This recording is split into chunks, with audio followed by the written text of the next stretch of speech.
Hello,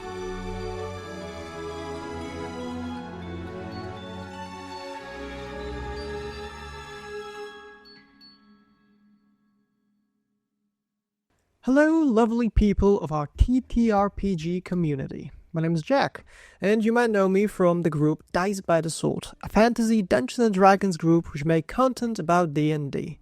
But today's spotlight belongs to a different game, that being Daggerheart, made by Darrington Press and the legendary Critical Role. So, what will be the point of today's video, you might ask? What is Daggerheart?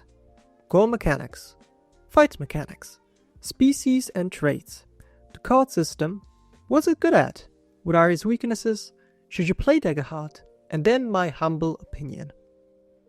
These things we'll talk about in this video, but rather than making it long and waste your time, I'll be trying to make it as short as possible while still giving you enough information about it.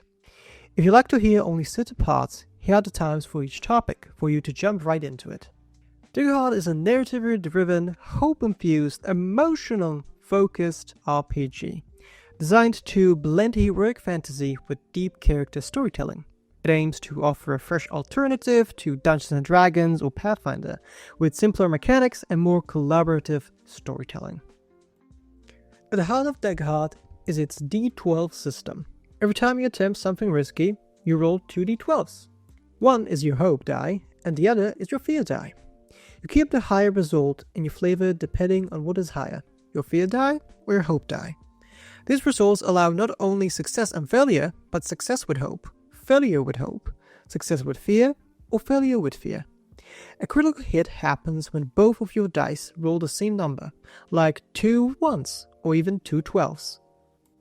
This mechanic pushes emotional tension into the rules. Your inner fear is always a factor. And when you succeed, it's often personal and narratively rich. You also gain boons and banes, traits that modify roles based on your background, values, and current situation. Rather than crunchy math, the system leans into a story-driven modifier. Now, let's talk about combat. Yes, Daggerheart has fights, but it's not your usual initiative system, which we are so used to. Combat in Daggerheart is theater of mind, focused on story beats over tactical positioning. There is no initiative order. Yes, you heard me right. No initiative. Instead, players and the GM decide the flow of the scene together. You still roll your hope and fear dice for attacks, defenses, and actions. But here's the twist. Instead of just tracking hit points, you also track stress and conditions. You might get a bleeding condition, or be concerned, or take emotional stress if the situation is too intense. Characters don't just take damage. They get pushed, broken, or forced to make hard choices. You could win the fight mechanically, but lose something very personal to your character along the way. Species in Daggerheart aren't just about stat bonuses. They come with guiding aspects, philosophical or cultural values that shape how you see the world. The core playtest includes classic fantasy options like humans, elves, orcs, dwarves, but each has a narrative hook. For example, orcs might struggle with legacy and redemption. Elves could be torn between tradition and progress, while humans are flexible but often carry a deep emotional burden. These traits matter mechanically too. You might get advantage in a social conflict because you're invoking your community's ideal, or negative cost if you violate it. There are other species like frog people, clanks, trolls, and even giants. The species list hopefully growing with time and player base. Daggerheart also uses cards, not for combat tactics, but for narrative structure. Each player builds a hand of traits, community cards, and archetype cards. Traits are like personality, beliefs, and past trauma. Community cards are your people, your place, something like your background. Archetype cards, what kind of a hero you're becoming. These help shape your character over time, like a tarot deck of growth. You might play a card mid-session to activate a powerful ability or dramatic narrative beat. It's very powered by feelings. Think of it like playing your backstory as a game mechanic. So, what does Daggerheart do well? Well, here are its strengths. Narrative depth. It encourages characters' growth, emotional stakes, and thematic storytelling. It is quite the heaven for theater kids. Collaborative tone. It is built for shared world building. Everyone contributes to the lore, not only the dungeon master. Streamlined rules. No math overload, just hope, fear, and story. Roleplay first, combat. It's less about hit points, more about consequences of the actual fight. Rather than having to think about combat first, what would your character do? But it's not perfect, so let's talk real. It is still in its beta. Some mechanics feel unbalanced or vague. You can expect a lot of homebrew patches. It is not for tacticians. If your group loves tactical combat like in 5e D&D, this may feel too loose for them. It is more roleplay based. Learning curve for GMs. There's a ton of narrative freedom, which can be overwhelming if you're used to rigid rule sets, prepared rules, and exactly how it's written. It is more free than the usual 5e.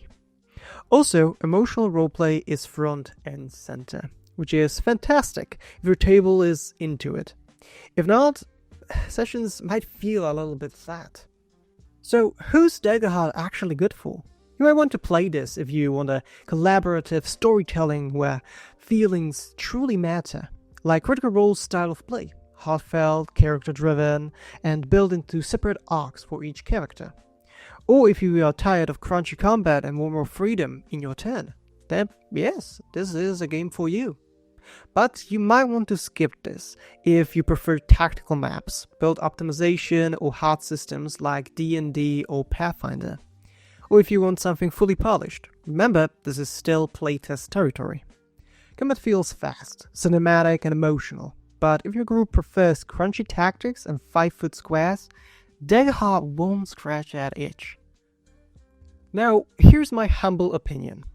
I truly believe that Daggerheart will be the next big thing in the TTRPG community. Seeing everyone talk about it, trying it out, and even some past members of the VOTC wanting to be there for it and care for it. With the essential boost of Critical Role and Darrington Press, it might just be the next big thing.